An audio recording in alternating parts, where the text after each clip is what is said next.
Sahbihi wa man walah.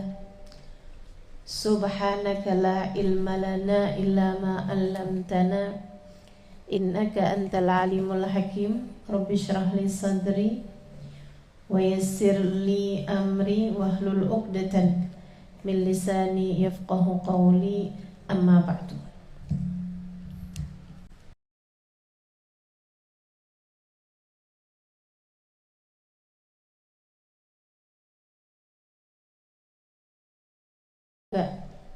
Mendapatkan kehidupan yang lebih baik, dan juga untuk semoga memperbanyak saksi sujud di atas muka bumi ini. Itu niatan yang kalian perlu untuk mengulang-ulangi terus-terusan.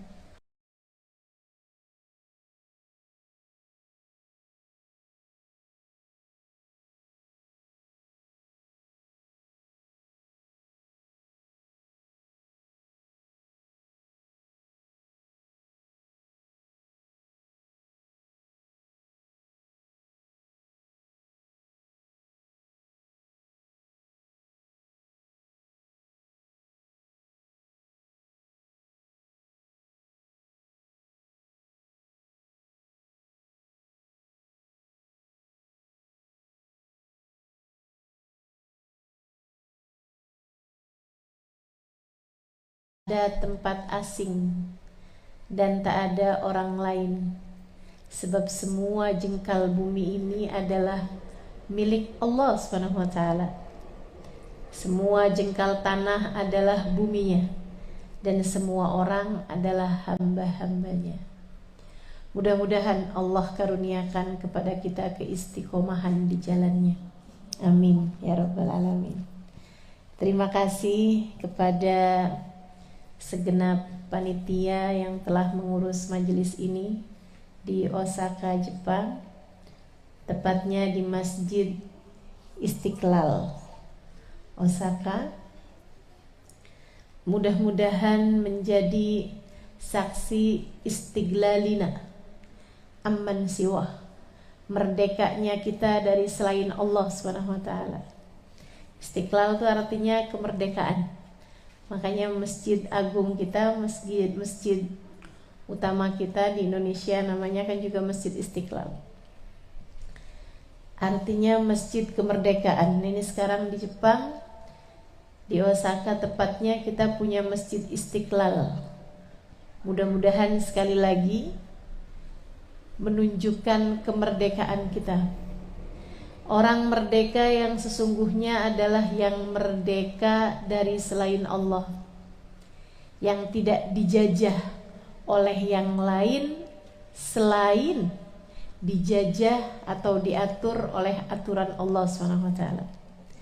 Tidak dijajah oleh hawa nafsunya, tidak terjajah oleh orang-orang, tidak terjajah oleh urusan rezeki, tidak terjajah oleh hal-hal apapun yang menghalangkan kita dari ridha Allah SWT. Semoga semuanya menjadi hamba-hamba Allah yang merdeka. Amin. Hamba Allah yang istiqlal, ya. Amin ya rabbal alamin. Temanya pada hari ini adalah ya Allah, aku hampir menyerah. Iya, saya yakin atau saya husnuzon pada semua teman-teman yang hadir di sini, insya Allah. Kalau kita terus-terusan berpegang sama Allah, tidak akan pernah ada kata-kata hampir menyerah. Akan tetapi ini hanyalah tajuk, hanyalah judul, tema untuk keadaan terpuruk. Saat kita berada dalam keadaan terpuruk, apa yang mesti kita lakukan sehingga dalam hidup kita keluar sebagai pemenang. Kita belajar, mari siang hari ini belajar bersama-sama untuk menjadi hamba-hamba Allah yang tidak pernah punya istilah kata menyerah, di dalam menjalani kehidupan sebagai hamba Allah Subhanahu wa taala yang salehah. Dan untuk itu sebelumnya kita awali dengan membaca suratul Fatihah. Kita minta kepada Allah Subhanahu wa taala pandangan rahmat, pandangan kasih sayang. Kita minta kepada Allah Subhanahu wa taala semoga kita dipilih Allah Subhanahu wa taala sebagai hamba-hambanya yang tidak bergerak, tidak melangkah, melainkan Allah memandang kita dengan kasih sayangnya. Kita minta pada Allah Subhanahu wa taala semoga Allah karuniakan keikhlasan, kesyukuran, kesabaran, menjadi hamba-hamba Allah Subhanahu wa taala yang kuat karena dikuatkan dengan kasih sayangnya, dikuatkan dengan rahmatnya. Ala hadhihi niyyah wa biniyatin nafa' wal intifa' wal mudzakarah wat tadhkir ibtigha' mardatih wa qurbih wa thawabih wa husnil khatimah ma'a lutfil afiyah wa salahil akibah wa ila hadratin nabi al-fatihah.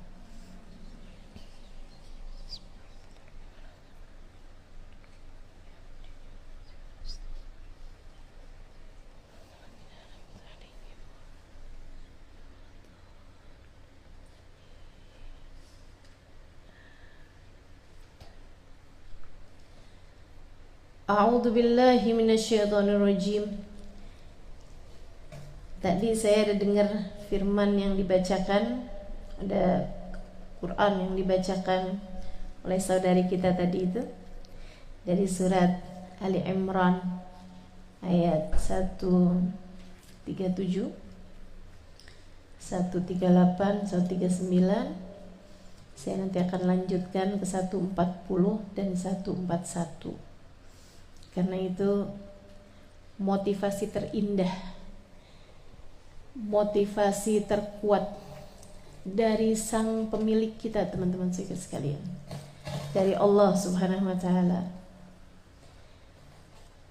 Kalau dibilang bahwa manusia hidup perlu kekuatan, menurutmu kekuatan apa lagi dan kekuatan siapa lagi yang lebih kuat dari kekuatan Allah Subhanahu wa taala? Allah tuh menciptakan manusia semuanya lemah. Allah menciptakan manusia tak berdaya. Kenapa begitu? Karena Allah menginginkan kita untuk jatuh, tersungkur sujud padanya. Allah menginginkan kita merasakan kelemahan untuk bisa mengerti bergantung dengan talinya. Tidak ada siapapun di antaramu yang diciptakan Allah dengan kuat. Semuanya lemah. Tidak saya, tidak kamu, tidak seorang pun dari kita. Saudaraku sekalian yang saya muliakan, maka mencari kekuatan bukan dengan banyaknya nominal saldo rekening. Mencari kekuatan bukan dengan memancungkan hidung, menarik benang di muka biar kelihatan lebih cantik, operasi plastik misalnya. Bukan, teman-teman, bukan. Walaupun ada istilah kalau kamu cantik setengah permasalahan dari kehidupanmu selesai, akan tetapi kekuatan bukan dari sana. Kekuatan kita sebagai kaum perempuan yang Allah Subhanahu wa taala lewat lisan Nabi Muhammad mengatakan al-mar'atu imadul bilad, idza saluhat saluhatil bilad wa idza fasadat fasadatil bilad. Perempuan adalah tiangnya negara. Apabila perempuannya benar maka benarlah negaranya. Apabila perempuannya rusak, rusaklah negaranya. Kekuatan kita sekali lagi bukan dari kuatnya finansial kita, bukan dari cantiknya wajah kita, bukan bahkan dari kepandaian kita, bukan, teman-teman sekalian, bahkan bukan dari ibadah kita, jumlah banyaknya sholat tahajud kita misalnya, atau jumlah banyaknya hari-hari kita berlapar dalam puasa kita, bukan. Kekuatan kita hanya pada Allah Subhanahu wa ta'ala di saat kita merasa diri kita lemah dan bersandar kepadanya. Maka motivasi terbesar yang mampu memberikannya adalah Allah Subhanahu wa ta'ala. Dan ayat yang tadi dibacakan oleh Ukhtina kita tadi itu adalah salah satu dari ayat-ayat motivasi yang sangat kuat sekali. Coba kita baca. A'udzu billahi minasyaitonir rajim. Qad khalat min qablikum sunanun fasilu fil ardi fanzuru kaifa kana akibatul mukadzibin. Kamu lihat saja, kata Allah. Qad khalat min qablikum sunanun, telah berlalu waktu, masa sunatullah telah terjadi. Takdir-takdir Allah di atas muka bumi ini telah terjadi. Dari zaman Nabi Adam sampai di zaman kamu berada ini sudah terjadi semua takdir-takdir Allah Subhanahu wa ta'ala. Kamu hanya perlu fasiru fil ardi, yang banyak jalan, yang banyak piknik, yang banyak belajar. Nggak harus jalan badan, teman-teman. Nggak harus jalan kaki, karena langkah kaki kita terbatas. Sekarang ini kita bisa jalan-jalan kemana-mana secara virtual. Pelajari banyak hal, baca banyak buku, pelajari orang-orang, sampai nanti kamu akan lihat fangduru kaifa kana akibatul mukadzibin. Kamu akan lihat akibat, dampak, hasil dari orang-orang yang selalu mendustakan Allah Subhanahu wa ta'ala. Fir'aun mendustakan Allah, sombong, karena Allah memang memberikan kepadanya banyak kelebihan-kelebihan. Fir'aun itu kalau bilang sama langit, wahai langit turunlah hujan, maka langit akan segera menurunkan hujan. Kalau Fir'aun bilang nih, berhenti langit, langitnya langsung berhenti. Makanya para ulama mengatakan, andai ada orang di zaman sekarang dikasih kelebihan seperti kelebihannya Fir'aun, saya rasa dia pun juga akan mengakui sebagai Tuhan juga. Nggak usah gitu, nggak jelas kelebihannya ada yang ngaku jadi malaikat Jibril, nggak jelas kelebihannya ada yang ngaku jadi Rasul, jadi Nabi, kan begitu ya? Masya Allah, Masya Allah. Terakhir itu ada yang ngaku jadi malaikat Jibril, akhirnya ketangkep sama kepolisian Indonesia. Malaikat Jibrilnya ditangkap. Untung dia ngakunya nggak malaikat Israel. Kalau dia ngaku malaikat Israel, orang-orang bisa bercanda, tenang, gak ada yang akan mati sekarang, malaikat Israel lagi ketangkep. Teman-teman sekalian yang saya muliakan, Fir'aun, seseorang yang mengaku sebagai Tuhan, berakhir dengan bagaimana?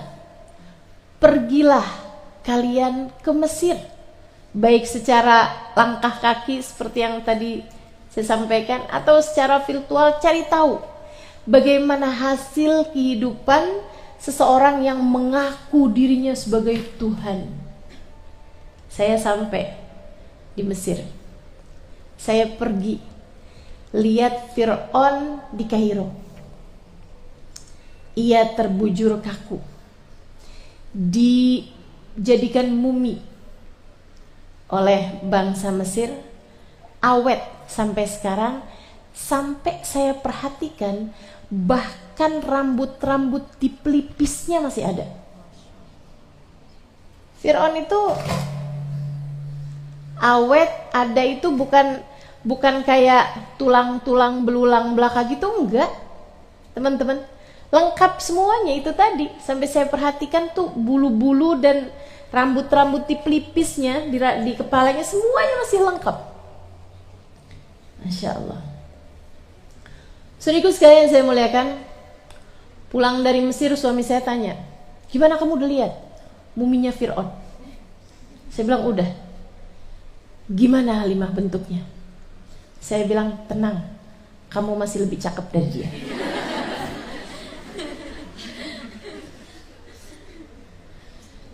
Qad khalat min qablikum sunanun.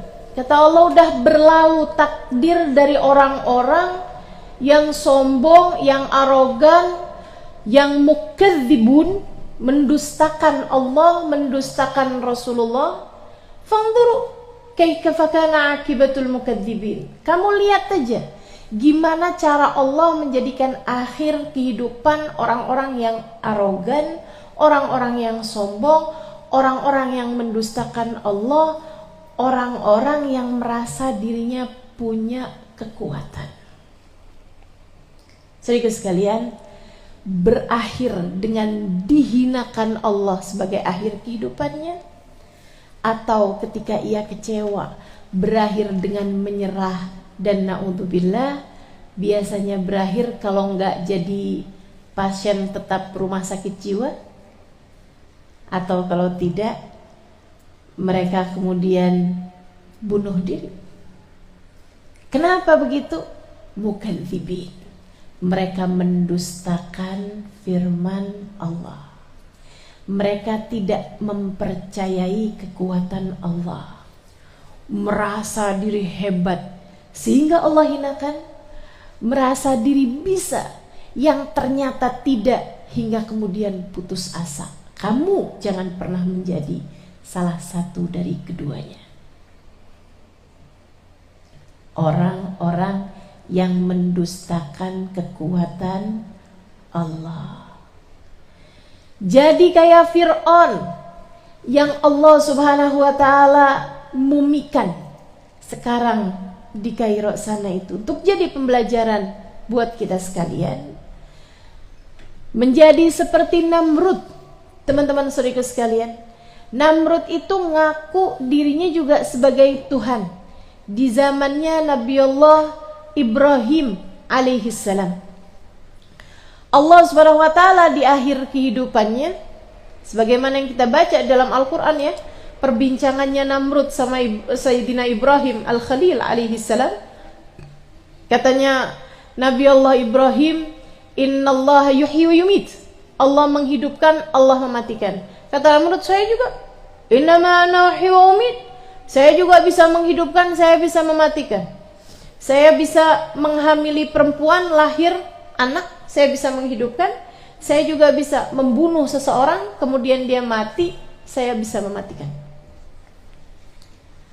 Sampai Nabi Allah Ibrahim bilang, innallaha ya'ti bisyamsi minal masyriq fa'ti biha minal maghrib fabuhital ladzi kafar. Kata Nabi Allah Ibrahim, kalau gitu Allah lah yang menerbitkan matahari dari sebelah timur, maka sekarang terbitkanlah matahari dari sebelah barat. Dia pun kemudian buhit, nggak bisa jawab lagi udah apa yang diperdebatkan oleh Sayyidina Ibrahim Al-Khalil. Tahukah kamu bagaimana akhir kehidupan dari Namrud?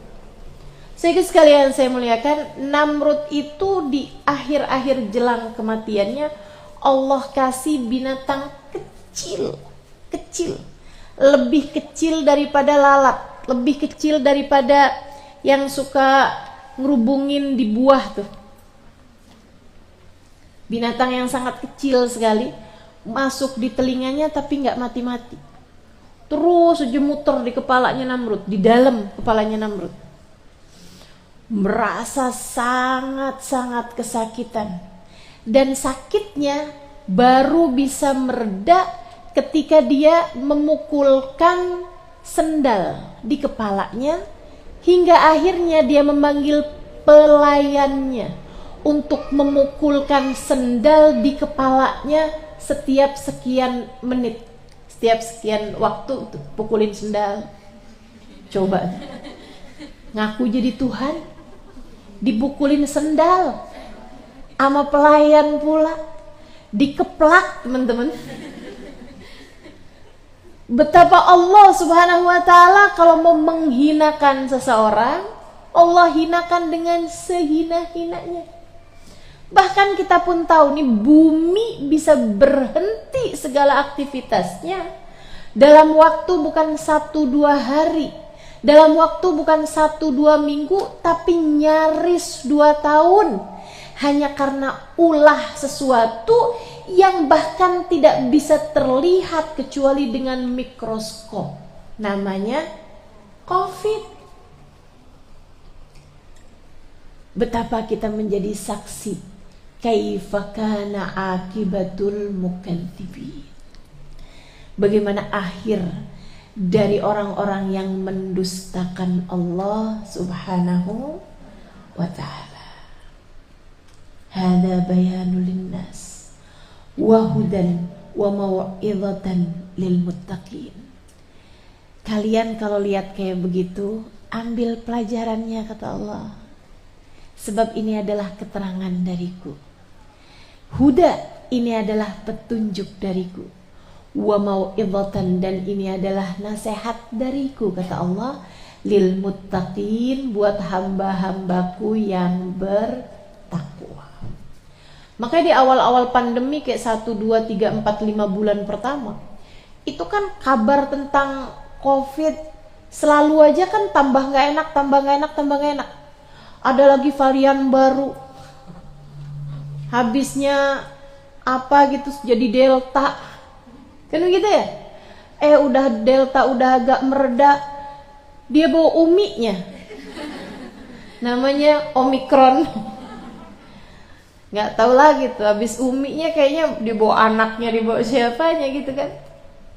Ada seorang yang tanya sama saya, ya Allah Ustazah, ini nih kabarnya COVID ini kok nggak ada yang enak ya? Kok nggak ada kabar gembira tentang COVID nih, udah berapa bulan kita nih ketakutan, kita kekhawatiran. Saya bilang dari sejak awal sudah ada kabar gembiranya kalau buat saya. Kalau buat kita nih seharusnya sudah ada kabar gembiranya dari sejak awal. Apa Ustazah? COVID punyanya Allah. Kita sebagai orang mukmin yang bersambung hati dengan Allah, kita sebagai orang mukmin yang hidup bersama dengan Allah, seharusnya tidak pernah merasa khawatir sama sesuatu yang ada dalam kendali Allah. Gak usah pernah merasa takut sama sesuatu yang ia dalam kendali Allah. Hada bayanul linnas. Ini adalah keterangan kami buat sekalian manusia. Wahuda, ini adalah petunjuk kami, kata Allah, buat sekalian manusia. Wa mau'izatan lil muttaqin, dan ini adalah nasihat kami, kata Allah. Ini motivasi terbaik kami buat hamba-hamba kami yang bertakwa. Maka kalian orang-orang bertakwa, kalian orang-orang beriman, kalian orang-orang yang tahu bahwa Allah Subhanahu wa ta'ala meridhai kalian, yang mana Allah Subhanahu wa ta'ala mengatakan raditu, yang mana Allah Subhanahu wa ta'ala telah meridhai Islam sebagai agama kita. Al-yawma akmaltu lakum dinakum, kata Allah, aku telah sempurnakan Islam sebagai agama kalian. Wa atmamtu alaikum ni'mati, aku telah sempurnakan kenikmatan bagi kalian. Wa raditu lakumul islama dina, dan kami telah ridhoi Islam sebagai agama kalian.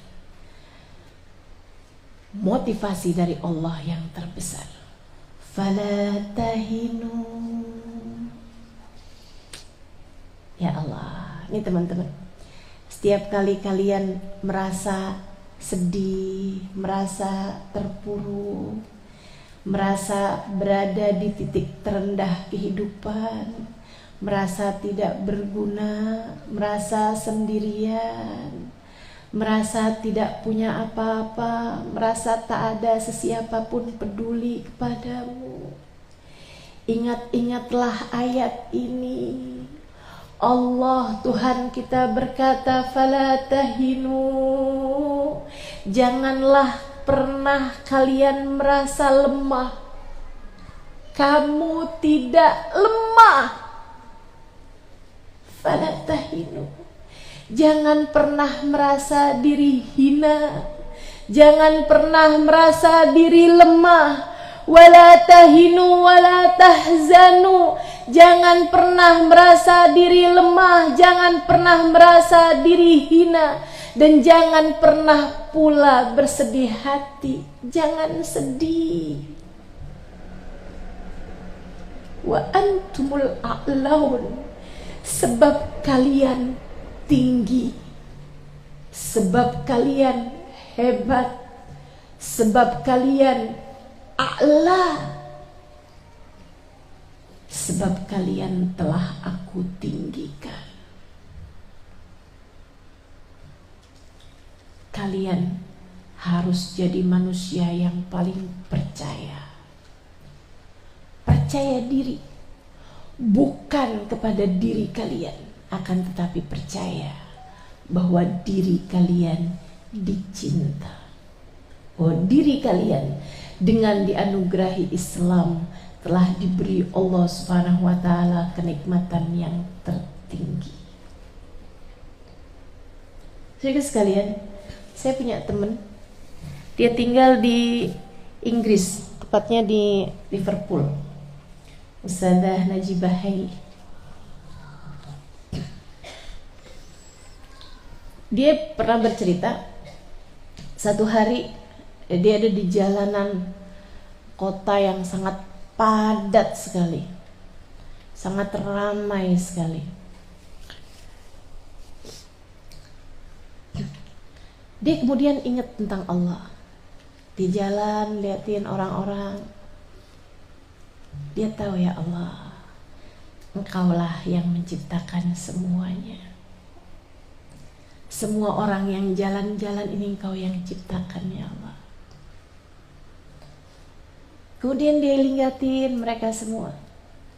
Mungkin mereka itu sekarang ada yang lagi berpikir tentang makanan, ada yang berpikir tentang pekerjaan, ada yang berpikir tentang bosnya yang arogan, ada yang sedang berpikir tentang pasangannya yang sedang marah, ada mungkin yang sedang berpikir untuk beli pakaian, beli sendal, beli tas, dan lainnya.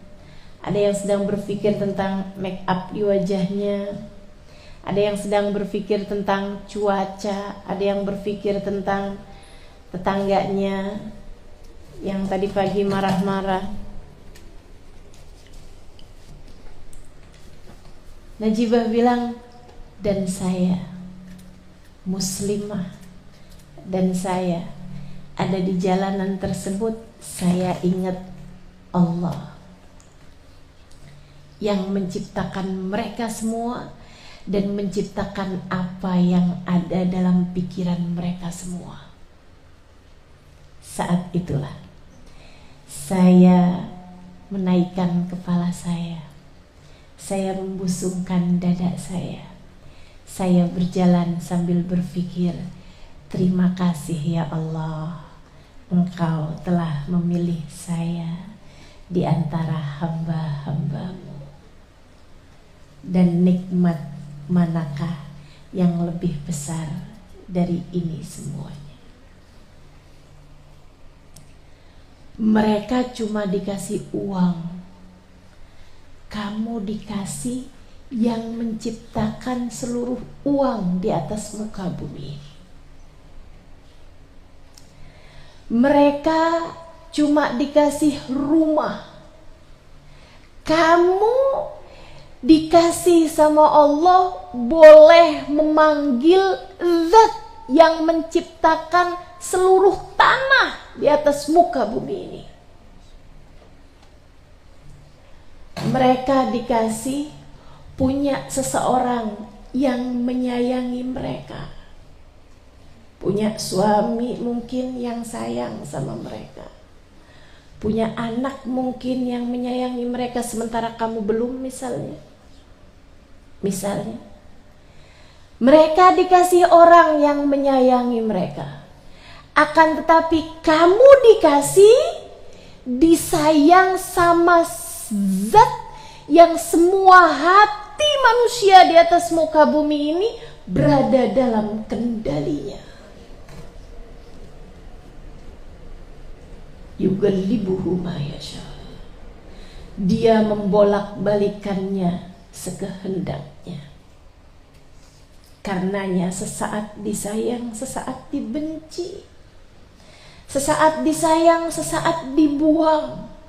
Akan tetapi ketika kamu dicinta oleh pemilik kasih sayang di atas muka bumi ini, dipenuhinya seluruh tangki hatimu dengan kasih sayangnya, sehingga kamu tidak pernah lagi merasa memerlukan kasih sayang dari siapapun. Hatimu banjir dengan kasih sayangnya, hingga kamu pun memberikan kasih sayang kepada siapapun yang kamu temui di atas muka bumi. Antumul a'laun. Kalian adalah para pemenang kehidupan. Jangan pernah lupakan itu, teman-teman. Jangan pernah lupakan itu. Wala tahinu wala tahzanu wa antumul a'launa in kuntum mu'minin. Jangan pernah merasa hina, jangan pernah merasa lemah, jangan pula bersedih hati, sebab kalianlah pemenang-pemenang kehidupan. In kuntum mu'minin, jika kalian adalah orang-orang yang beriman. Maka tidak pernah ada kata menyerah bagi seseorang yang hatinya terpaut dengan Allah. Tak akan pernah ada istilah menyerah buat siapapun yang hatinya bergantung mutlak kepada Allah Subhanahu wa ta'ala. Orang mukmin ketika badai kehidupan membuatnya terjatuh, ketika badai kehidupan membuatnya tersungkur, ia akan tahu bahwa itu adalah saatnya lebih memanjangkan bersungkur sujud kepada Allah Subhanahu wa ta'ala. Orang mukmin faham apabila badai kehidupan membuatnya tergoyang, itu adalah saatnya ia merunduk dalam rukuk sujud panjang pada Allah Subhanahu wa ta'ala. Orang mukmin mengerti saat limbung adalah saat tali-tali Allah Subhanahu wa ta'ala terarah kepadanya untuk membuatnya semakin dekat dengannya. Orang mukmin tak akan pernah menyerah.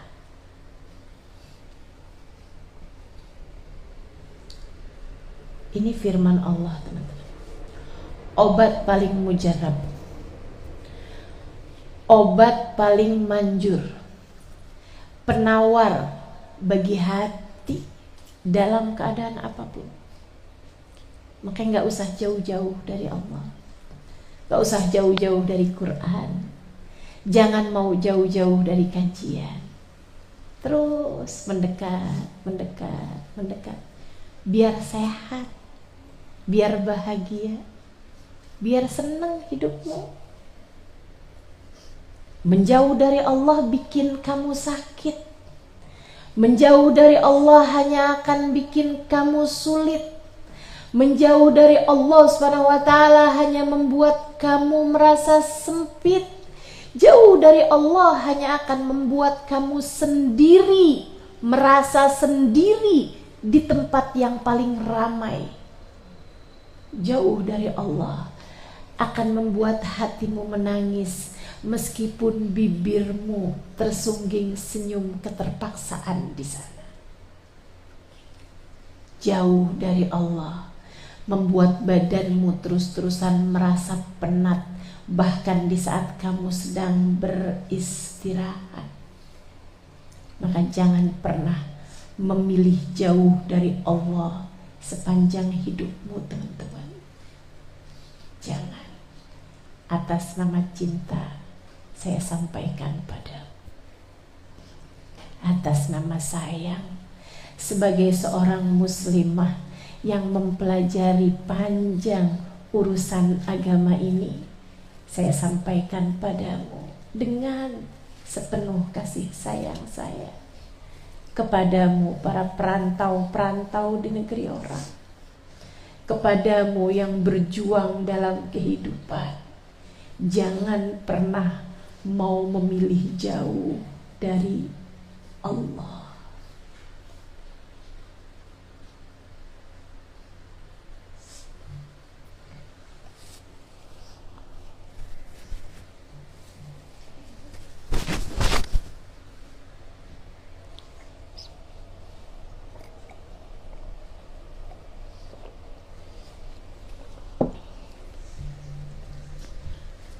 Iyamsaskum qarhun faqad massal qawma qarhum mithluh wa tilkal ayyamu nudawiluha bainan nas wa liya'lamallahu alladhina amanu minkum wa liya'lamallahu alladhina amanu wa yattakhidha minkum syuhada wallahu la yuhibbudh dhalimin.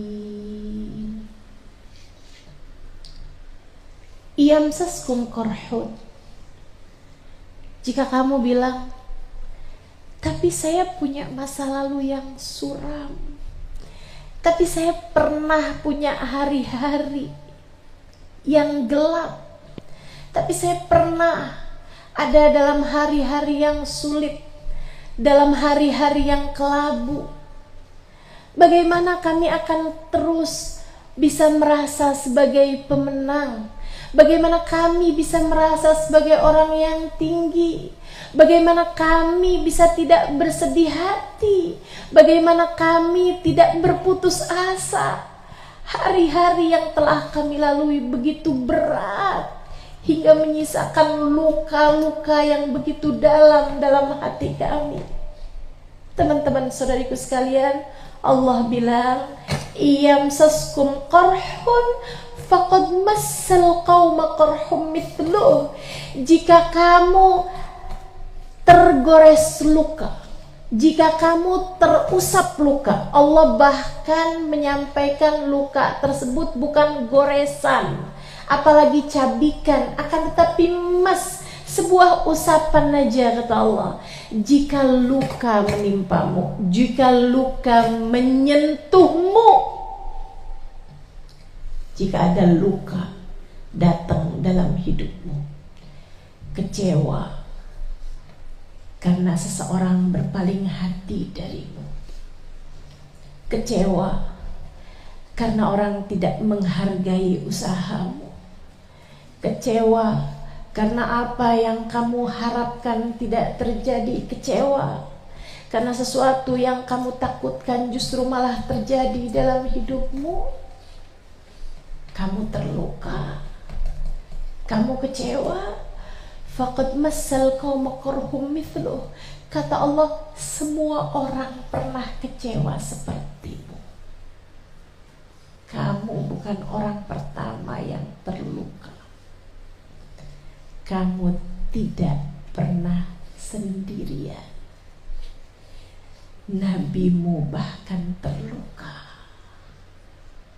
Orang-orang mulia sebelummu pun terluka. Nabi Muhammad punya 7 orang anak. Saudariku sekalian, saat Nabi meninggal, Nabi hanya tersisa 1 orang anak. 6 dari putra-putrinya Nabi Muhammad sendiri yang menguburkan mereka. Betapa hidup memang tidak pernah ideal untuk siapapun. Nabi Muhammad manusia paling tercinta di sisi Allah, manusia paling berharga, bernilai dalam pandangan Allah. Saat lahir tak pernah kenal ayah, usia 6 tahun, baru 2 tahun dikembalikan pada ibundanya. Ibundanya pun meninggal dunia. Ikut kakeknya hanya 2 tahun, kakeknya pun meninggal dunia. Andai Nabi Muhammad kecil bisa berbicara dengan bahasa yang seperti kita, andai Allah tidak merengkuh dengan kasih sayangnya, mungkin Nabi Muhammad akan berkata, ya Allah, mengapa semua orang yang aku sayangi Engkau jadikan pergi menjauh dariku?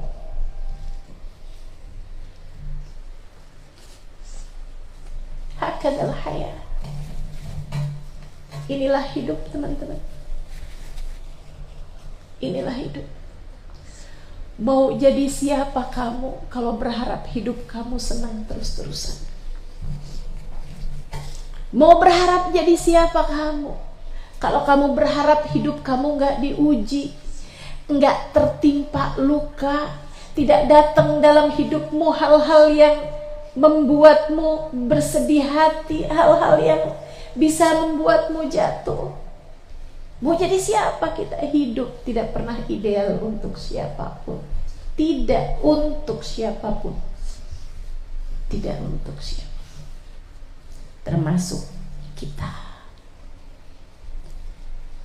Maka Allah memberikan kepada kita motivasi.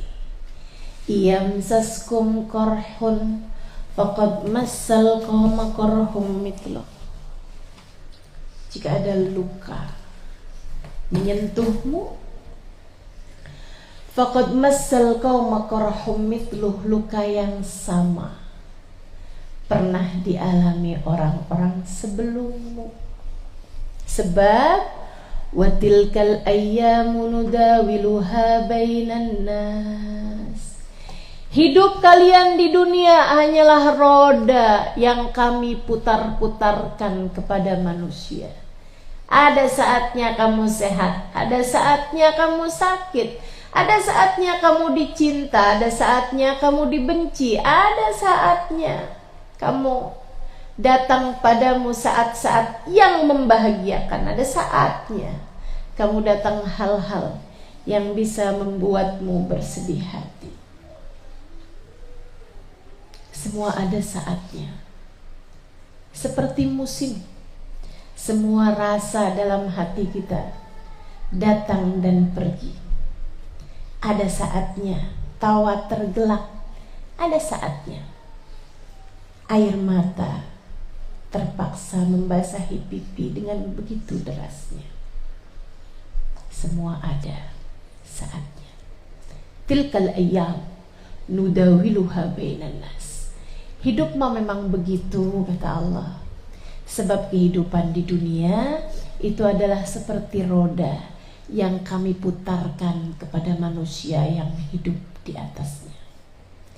Sampai saat waktu berputarmu di atas muka bumi terhenti, saat ajal datang menjemputmu, semua hanya tinggal tersisa sesuatu yang abadi.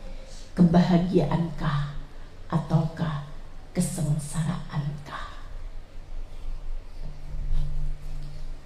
Ad-dunya darul amal la jazaa fiha. Sayyidina Ali bin Abi Thalib mengatakan, dunia tempatnya berbuat, tempatnya bekerja, jangan ngarep upah di dunia. Dunia tempatnya berbuat, tempatnya bekerja, jangan ngarep balasan di dunia. Wal akhirah darul jaza. Akhirat, habis kamu meninggal, darul jaza, tempatnya pembalasan. La amala fiha. Kamu tidak akan pernah diminta bekerja di akhirat. Kerjanya di dunia. Nih, saat sekarang. saat kamu sujud. Ada balasannya entah. Kapan? Di akhirat. Tapi kok kalau kita sujud hati lega? Tapi kok kalau kita sujud hati bahagia? Itu semacam DP, uang muka, bonus dari Allah Subhanahu wa Ta'ala, biar kamu semakin yakin bahwa bahagia letaknya ada pada hidup bersama dengan Allah, hidup di jalan Allah. Sehingga sekalian saya muliakan, sama halnya dengan Ustazah. Jadi semua keburukan kita tuh dibayarnya di akhirat. Iya, kalau Allah nggak ampuni. Tapi kok kalau saya berbuat buruk di dunia, ada aja yang nggak enak terjadi pada diri saya. Apakah itu balasan? Apakah itu karma yang harus kita rasakan gitu? Bukankah itu merupakan balasan juga? Bukan, itu bukan balasan. Itu hanyalah uang muka. Itu hanyalah DP. Itu adalah sekelumit, sampel aja, contoh aja. Kamu buat maksiat, nih loh, gak enak di akhirat nanti. Biar kamu tahu rasanya. Sedikit tuh saya rasain, kata Allah. Enak? Enggak. Dosa, maksiat gak pernah enak ujungnya. Coba tuh yang pada pacaran, yang mau-maunya menjadikan hati yang seharusnya untuk Allah, dia berikan untuk seseorang yang membuatnya menjadi semakin jauh dari Allah Subhanahu wa Ta'ala. Dia bahkan berikan apapun yang dia punya, sampai harga dirinya, pada laki-laki tersebut. Enak? Senang? Enggak. Apalagi kalau kemudian terjadi hal-hal yang tidak diinginkan. Teman-teman, jangan mau. Hasil dosa itu gak pernah enak. Hasil pengkhianatan kepada Allah gak pernah nikmat. Hasil durhaka sama Allah gak pernah membawamu kepada kesenangan, teman-teman. Percaya saya, gak begitu. Dosa bikin hidup kita gak enak, sebab jauh dari Allah Subhanahu wa Ta'ala. Setiap kali kamu berbuat dosa, itu adalah langkah-langkah kakimu, langkah-langkah hatimu menjauh dari Allah, menjauh dari surga, menjauh dari bahagia yang sesungguhnya mendekatkanmu kepada kesengsaraan yang sejati. Jangan mau hidup susah. Jangan mau hidup susah. Dosa hanya akan membuat hidupmu menjadi susah. Maka jangan pernah pilih dosa dalam hari-hari. Tiap kali ada pilihan, jangan pilih dosa. Pilihlah saja apa yang membuatmu semakin dekat dengan Allah Subhanahu wa Ta'ala. Wa tilkal ayyamu nudawiluha bainan nas. Hari-hari di atas muka bumi ini roda-roda berputar yang kami putarkan kepada manusia.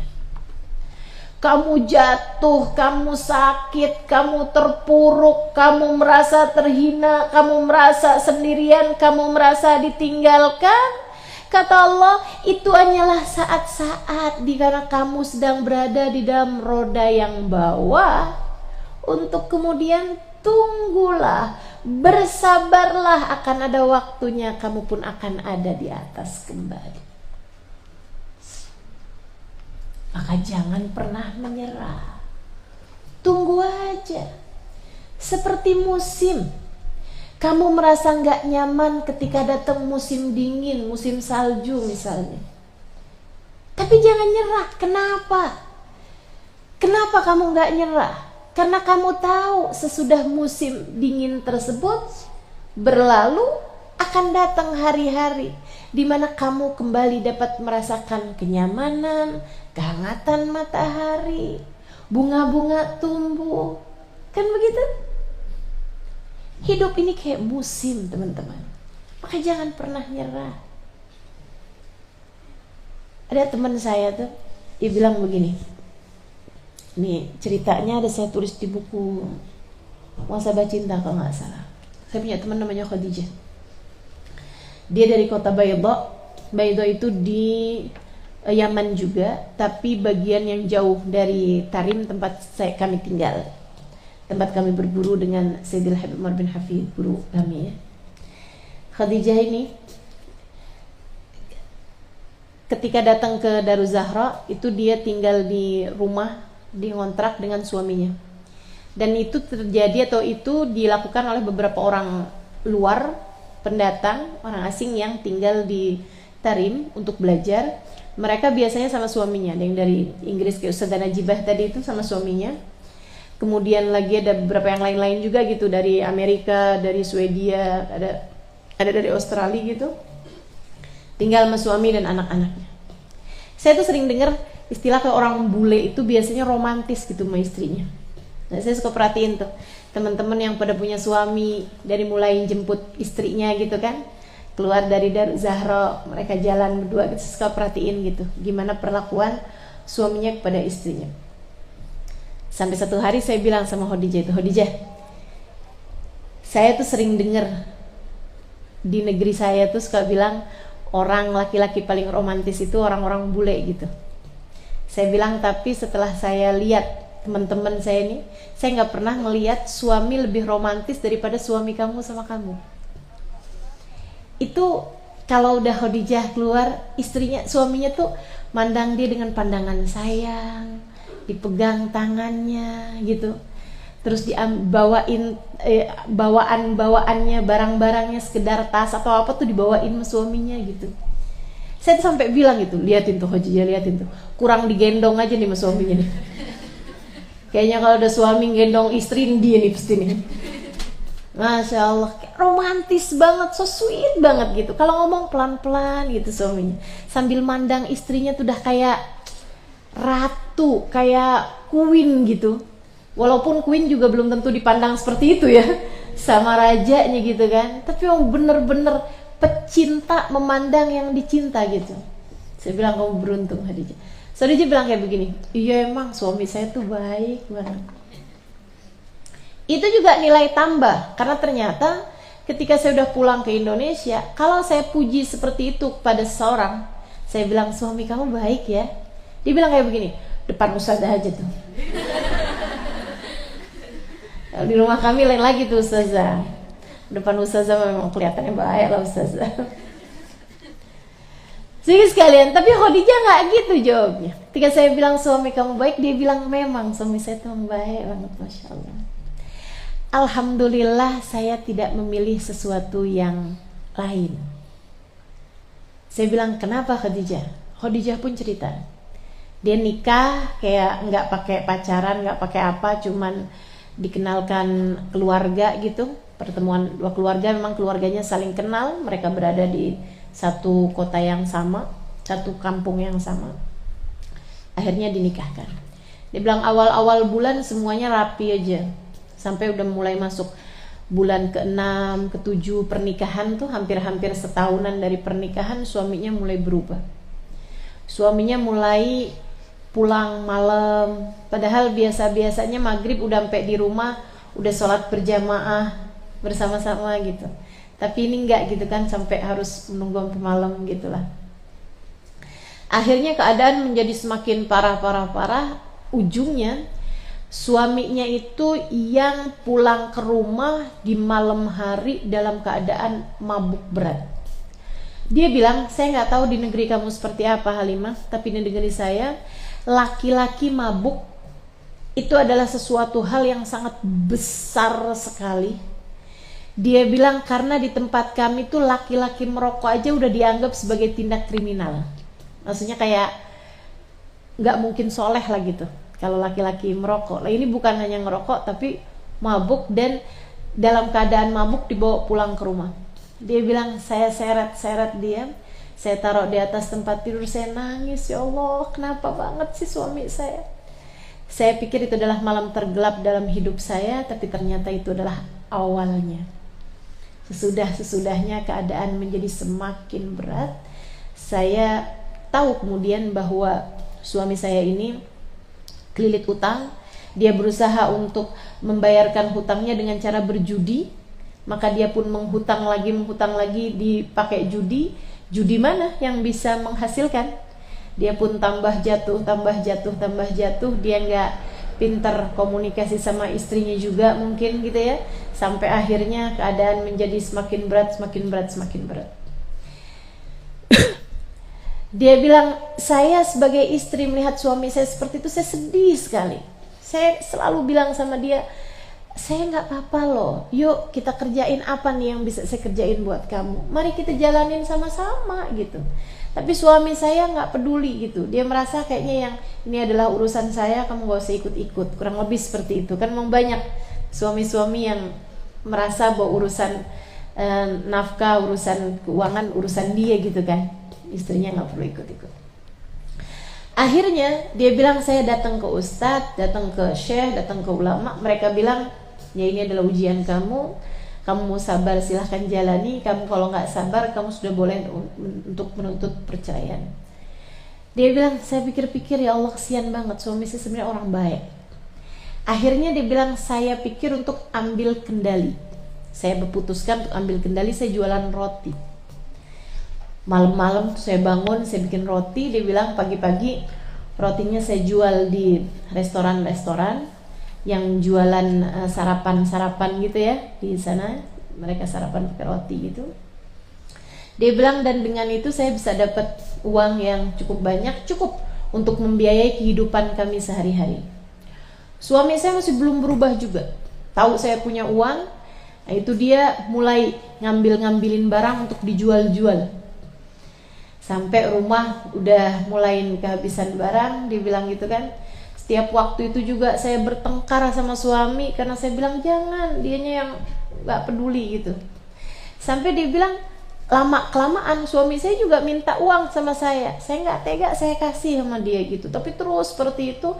Bahkan ketika saya tidak memberikan kepada dia, dia akan marah, dia akan ngamuk, dia akan ngambil uang yang kira-kiranya dia akan cari-cari gitu di mana uangnya saya simpan. Dia bilang terus seperti itu, bikin saya tambah hari tambah sedih, tambah hari tambah jatuh gitu, tambah hari tambah merasa bahwa ya ampun nih hidup berumah tangga seperti di neraka gitu. Kayaknya mendingan saya sendirian aja deh, nggak usah pakai punya suami. Kalau punya suami hanya akan menyusahkan hidup saya seperti ini.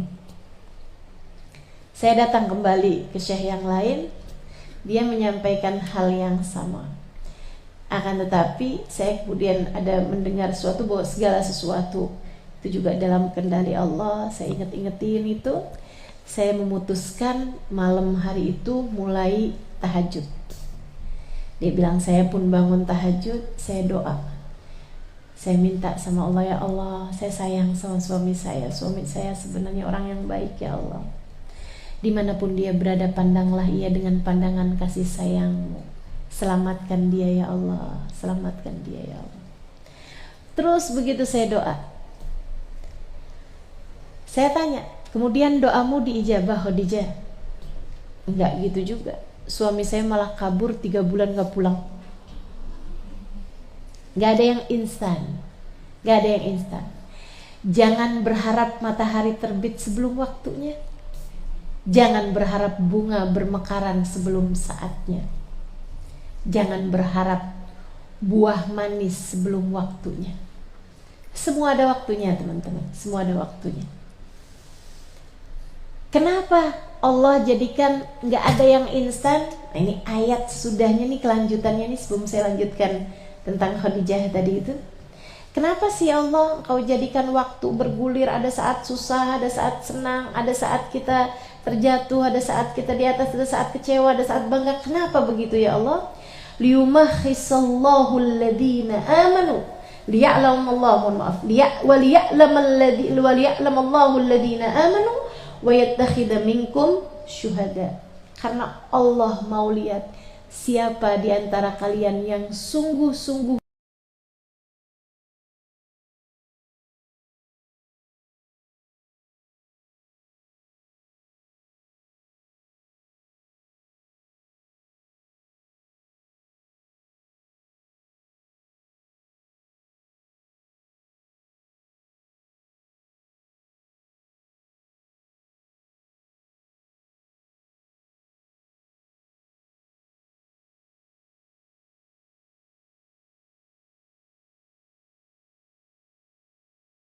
harganya yang balik.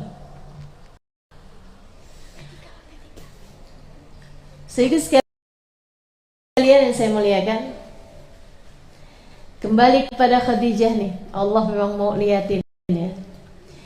Saya tanya, Nabi suami kamu minggat begitu, kabur dari rumah, enggak ninggalin apa-apa, bahkan dia udah ambil uang-uangnya Khadijah dan sebagainya.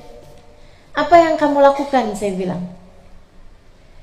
Dia bilang, saya tetap bangun tahajud, saya tetap laksanakan apa yang sudah saya laksanakan. Saya merasa berada di jalan yang benar, karena saya merasa hati saya tenang, hati saya damai.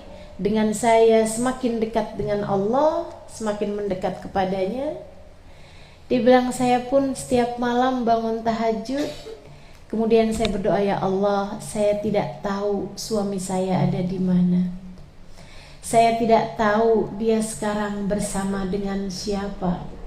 Saya tidak tahu keadaan suami saya, akan tetapi Engkau tahu ya Allah.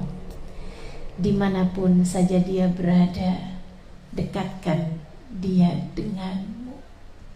Ya Allah, saya mencintainya, cintailah dia. Luar biasa ya. Saya sampai sempat nanya sama dia nih, gini nih, apa yang bikin kamu gak nyerah Khadijah? Itu kan berat tentu saja, 3 bulan suaminya gak ketahuan rimbanya teman-teman. 3 bulan dia tuh kayak gak jelas gitu keadaannya. Dan dalam keadaan yang seperti itu suaminya ketika berangkat,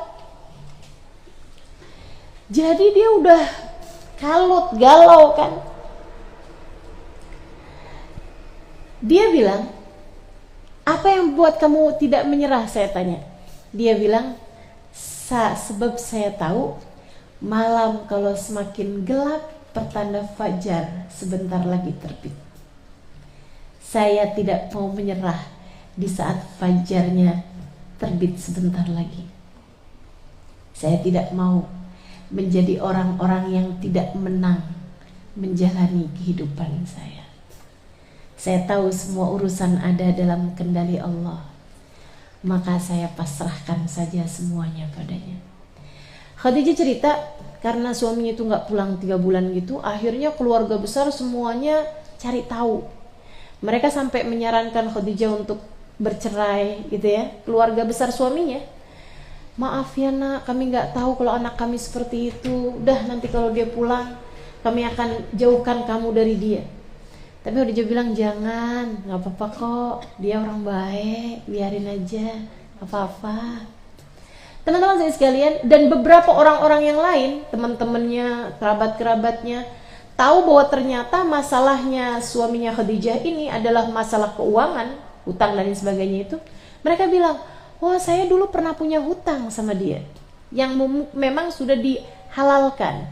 Tapi saya nggak tahu kalau dia ternyata sekarang butuh uang. Makanya semuanya pada urun rembuk, semuanya sampai hutang-hutang itu terbayarkan oleh keluarga dan teman-temannya. Saya tanya, gimana fajarnya ketika terbit? Dia bilang, satu malam, suami saya yang memang masih pegang kunci rumah, dia datang, saya dibangunkan sekitar jam 12, jam 1-an malam gitu. Dia duduk di pojok tempat tidur. Dia bangunkan gerakan kaki saya terbangun. Saya kemudian duduk dan dia nunduk aja. Dia kayak gak mau ngelihat saya gitu. Terus dia bilang gini, Khadijah, apakah kamu masih istri saya? Dia bilang, kan hak cerai ada sama kamu. Bangun tidur juga udah langsung on ya. Kadang-kadang kita kalau bangun tidur kan suka kemana-mana tuh pikirannya gitu. Kamu siapa? Ternyata dia langsung ingat. Dia bilang, bukankah hak cerai kamu yang punya gitu. Terus dia bilang, maksud saya apakah kamu masih mau menjadi istri saya? Dia bilang, tentu saja. Tentu saja. Dia bilang, kalau gitu bersiap-siaplah. Saya sudah menemukan apa yang saya cari selama ini. Kamu saya minta untuk ikut bersama dengan saya. Dia bilang, kemana? Kita akan pergi ke kota Tarim. Saya akan belajar dengan Habib Umar bin Hafid. Saya udah kenal sama beliau, saya udah deket sama beliau, saya udah minta pada beliau untuk saya datang ke tempat beliau bersama dengan istri saya. Habib Umar bin Hafid bilang, kalau gitu kemarilah. Saya bilang, saya nggak punya uang, Bib. Kata Habib, nggak apa-apa, kamu nanti kerja jadi tukang roti di dapur saya. Kamu ajarkan saya bikin roti. Dia bilang, saya akan jadi tukang rotinya Habib Umar bin Hafid. Dia bilang, saya seneng banget. Saya langsung packing semuanya, saya langsung siapkan. Besok paginya kami berjalan, kami naik mobil. Dia bilang itu ada perjalanan beberapa jam, beberapa belas jam dengan mobil yang gak ada AC-nya. Di cuaca yang cukup panas waktu itu, akan tetapi saya merasa bahwa itu adalah perjalanan paling adem, perjalanan paling enak, perjalanan paling nikmat sepanjang jalan, nyaris sepanjang jalan. Suami saya menggenggam tangan saya, suami saya berulang kali bilang, makasih ya sayang, makasih ya sayang, kamu masih mau tetap bertahan. Masya Allah, orang Islam tidak pernah menyerah. Saudaraku sekalian, kamu bukan orang yang akan seperti itu juga. Allah, kita semua akan menjadi pemenang-pemenang dalam kehidupan insyaAllah, sebab kita bersama dengan Allah SWT. Syaratnya cuma satu, in kuntum mu'minin, tetaplah berada dalam jalan Islam. Nah, Islam itu ada 3, teman-teman. Islam dengan keyakinan kita, Islam dengan akal kita, maksudnya keyakinan kita berkeyakinan bahwa Allah Tuhan kita, Nabi Muhammad utusan kita, berkeyakinan la ilaha illallah Muhammad Rasulullah, pengendali kehidupan Allah, pengatur Allah, Nabi Muhammad manusia paling tercinta di sisi Allah. Kemudian keyakinan itu yang keduanya, Islam yang keduanya adalah dengan anggota badan kita ikut aturan Allah SWT, kita ikut syariat Allah SWT. Jangan kerjakan dosa dan tetaplah berada di jalan Allah. Jangan tinggal sholat, berusahalah untuk berbagi, bersedekah, jangan lupa, jangan buka-buka aurat. Jangan pernah jadikan dosa sebagai alasan. Jangan pernah jadikan cinta, apalagi kayak terpaksa nih, sebagai alasan kamu mengerjakan perbuatan-perbuatan dosa. Enggak. Yang ngatur hidup adalah Allah Subhanahu wa ta'ala. Kemudian yang ketiganya, Islam itu adalah tentang cinta yang ada dalam hati kita persembahkan hanya untuk Allah Subhanahu wa ta'ala. Dengan ketiganya, iman kepada Allah dengan akal kita, menjadi hamba Allah yang solehah dengan anggota tubuh kita, mencintai Allah dan Rasulnya di dalam hati kita, kita akan melampaui apapun yang terjadi di atas muka bumi ini tanpa pernah menyerah, bahkan tanpa pernah berpikir untuk menyerah. Rabbana zalamna anfusana wa illam taghfir lana wa tarhamna lanakunanna minal khasirin. Rabbana atina fid dunya hasanah wa fil akhirati hasanah wa qina adzabannar. Bifadli subhana rabbika rabbil izzati amma yasifun. Wassalamun alal mursalin. Walhamdulillahi rabbil alamin. Semoga dapat diamalkan. Ila hadratin Nabi. Al-Fatihah.